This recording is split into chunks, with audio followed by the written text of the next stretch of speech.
अगर आप स्वाद और सेहत में से किसी एक को चुनना चाहेंगे तो जाहिर सी बात है कि आप सेहत को चुनेंगे। तो मैं नम्रता मकवाना मेरी YouTube चैनल के अंदर आप सभी का हार्दिक स्वागत करती हूँ। अगर मेरे चैनल आपने सब्सक्राइब नहीं किया तो जरूर से सब्सक्राइब करें और बेल आइकन को जरूर से प्रेस करें। आइए जानते हैं कि अलग अलग प्रकार के फैट यानी कि चर्बी हमारे हार्ट हेल्थ को कैसे प्रभावित करता है। सबसे पहले हम जानेंगे ट्रांस फैट के बारे में, उसके बाद सैचुरेटेड फैट क्या है और उसके बाद अनसैचुरेटेड फैट क्या है। जब भी आप कोई पैकेज फूड खरीदते हो तो उसके पीछे आपने देखा होगा कि ट्रांस फैट लिखा हुआ है और उसकी मात्रा भी लिखी हुई है, लेकिन क्या हम वास्तव में जानते हैं कि ये ट्रांस फैट हमारे लिए कितना बुरा है। तो सबसे पहले हम जानते हैं कि ट्रांस फैट कैसे बनता है। ट्रांस फैट इंडस्ट्री के अंदर वेजिटेबल ऑयल में से बनता है और वेजिटेबल ऑयल लिक्विड फॉर्म में होता है और उसको सॉलिड बनाने के लिए उसके अंदर हाइड्रोजन ऐड किया जाता है और उसमें से हाइड्रोजनेटेड पार्शियली वेजिटेबल ऑयल बनता है और उससे सारी फूड आइटम बनाई जाती है। और ये फूड आइटम जो है वो ये तेल से बनाई जाती है ताकि ये लंबे समय तक बिगड़े नहीं और ये तेल का इस्तेमाल बार बार किया जाए। तो ये तो हो गई उनके मुनाफा की बात, लेकिन ये हमारे लिए बहुत ही खतरनाक साबित होता है। अगर ऐसी फूड आइटम को, ऐसी पैकेट आइटम को हम खाते हैं तो ये हमारे एलडीएल के स्तर को बहुत ही बढ़ा देता है और ये जो फूड आइटम है उसमें से हमें ट्रांस फैट मिलता है और ये हमारा ट्रांस फैट जो है आर्टरीज के अंदर चिपक जाता है और उससे हार्ट अटैक आने का खतरा बहुत ही बढ़ जाता है। ऐसे कौन कौन से सोर्सेस है ट्रांस फैट के? सबसे पहला जो सोर्सेस है वो बेक्ड आइटम जैसे कि केक्स, पेस्ट्रीज, कुकीज, बिस्किट्स, ये सारे बेक्ड आइटम के अंदर भी ट्रांस फैट पाया जाता है। दूसरा frozen item like frozen pizza और आइसक्रीम,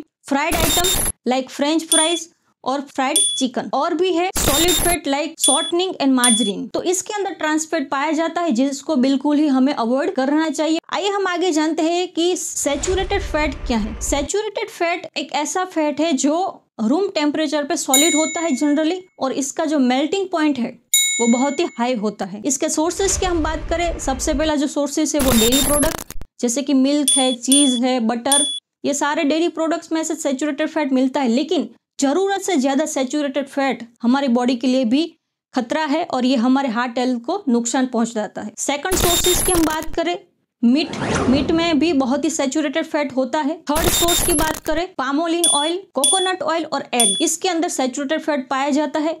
इसका भी जितना हो सके उतना हम कम सेवन करें, उतना हमारे हार्ट के लिए बहुत ही अच्छा रहता है और ये एलडीएल के स्तर को बहुत ही बढ़ा देता है। तो अब बात करते हैं अनसैचुरेटेड फैट के बारे में। अनसैचुरेटेड फैट जो है वो हमारी बॉडी के लिए बहुत ही हेल्दी होता है। ये जनरली रूम टेम्परेचर पे लिक्विड रहता है और इसका मेल्टिंग पॉइंट बहुत ही लो होता है। इसके सोर्सेज की हम बात करें, जनरली नट्स एंड सीड्स के अंदर पाया जाता है। कुछ फल जैसे कि एवोकाडो है, कुछ टाइप के ऑयल्स जैसे कि राइस ब्रेन ऑयल है, ऑलिव ऑयल, इसके अंदर ये पाया जाता है। अनसैचुरेटेड फैट जो है वो एलडीएल के स्तर को कम करने में मदद करता है और एलडीएल के स्तर को बढ़ावा देता है, तो इसका हमें जरूर से सेवन करना चाहिए। तो ये हो गई फैट के बारे में जानकारी। तो हमें अनसैचुरेटेड फैट का सेवन करना चाहिए और ट्रांस फैट और सैचुरेटेड फैट को अवॉइड करना चाहिए। तो मेरी इस चैनल को सब्सक्राइब करना ना भूले। अगर आपको कोई क्वेरी है तो हमारा पर्सनल कॉन्टेक्ट कर सकते हो और आपको ये वीडियो कैसा लगा कमेंट में जरूर लिखिए। Thank you very much.